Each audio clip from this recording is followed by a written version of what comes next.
Good morning बच्चों। आज हम गणित की वर्कशीट क्रमांक 226 करेंगे। इसमें आपको सममित रेखाओं वाली आकृति की पहचान करना बताया गया है। अब जैसे आपसे पूछा गया है कि ये कागज़ को मोड़िए, कितनी सममित रेखाएं हैं, तो आप देखेंगे इसमें 1 2 3 और 4। तो इसमें 4 सममित रेखाएं, 4 ये इस प्रकार से लिख देंगे आप।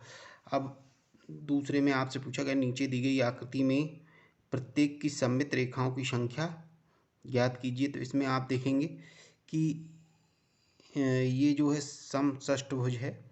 इसमें छः आपको देखेंगे कि आप 6 भुजाएं हैं इसमें और 6 ही शीर्ष है। तो शीर्ष से शीर्ष को मिलाने पे सममित रेखा प्राप्त होती है। तो आप यहाँ पे इस प्रकार से देखेंगे,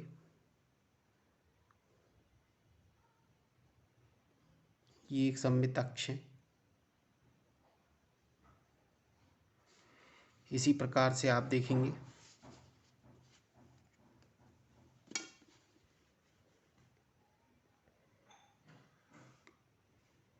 ये एक सममित अक्ष है। इसी प्रकार से आप देखेंगे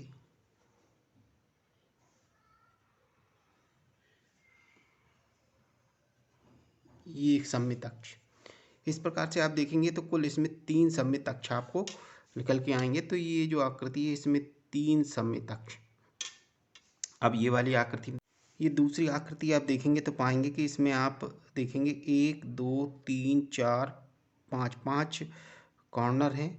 और कॉर्नर से यदि हम लगाते हैं तो ये शीर्ष, जब हम सममित अक्ष का निर्माण करते हैं तो ये जो कॉर्नर है उससे ये सामने के शीर्ष से होता हुआ सममित अक्ष जाता है इस प्रकार से।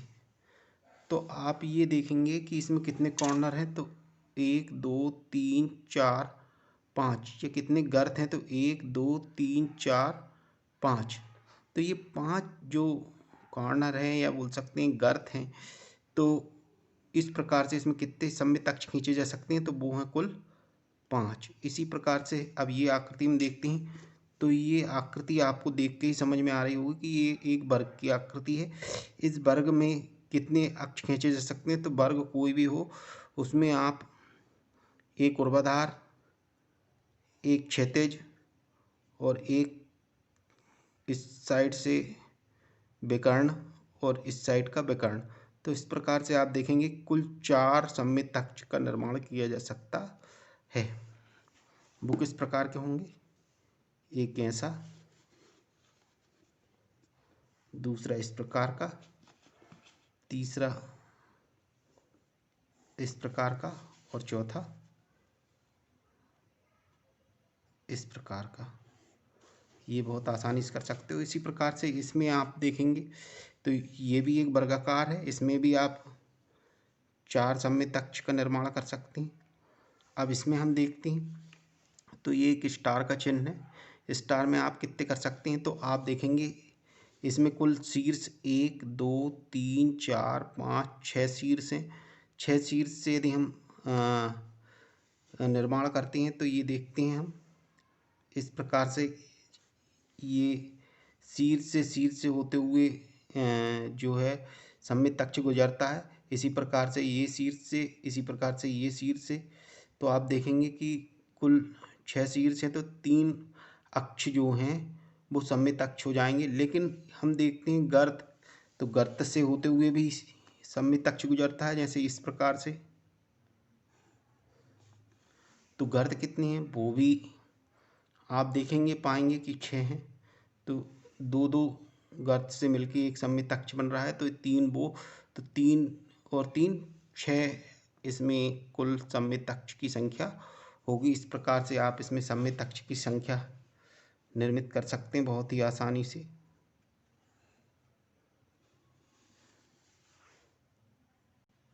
इस प्रकार से आप इसमें 6 सममित अक्ष निर्मित कर सकते हैं। अब इसके बाद तीसरा वाला देखते हैं। समबाहु में ये दिया है 3 सममित अक्ष होते हैं। वर्ग में कितने सममित अक्ष होते हैं, तो वर्ग में आप 4 सममित अक्ष देखेंगे। आयत में कितने सममित अक्ष होते हैं, तो आयत की आकृति आप देखेंगे तो आमने सामने की भुजाएं बराबर होती हैं, इसीलिए इसमें 2 सममित अक्ष होंगे। विकर्ण वाले सममित अक्ष को आपको हटाना होगा।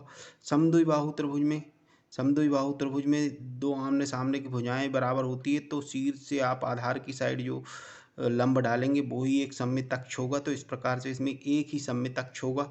सम चतुर्भुज में कितने सममित अक्ष होते हैं? सम चतुर्भुज बर्फी की आकृति में होता है तो उसमें कुल 2 सममित अक्ष होंगे। व्रत में कितने आप सममित अक्ष खींच सकते हो? तो व्रत में हम अनेक सममित अक्ष निर्मित कर सकते हैं।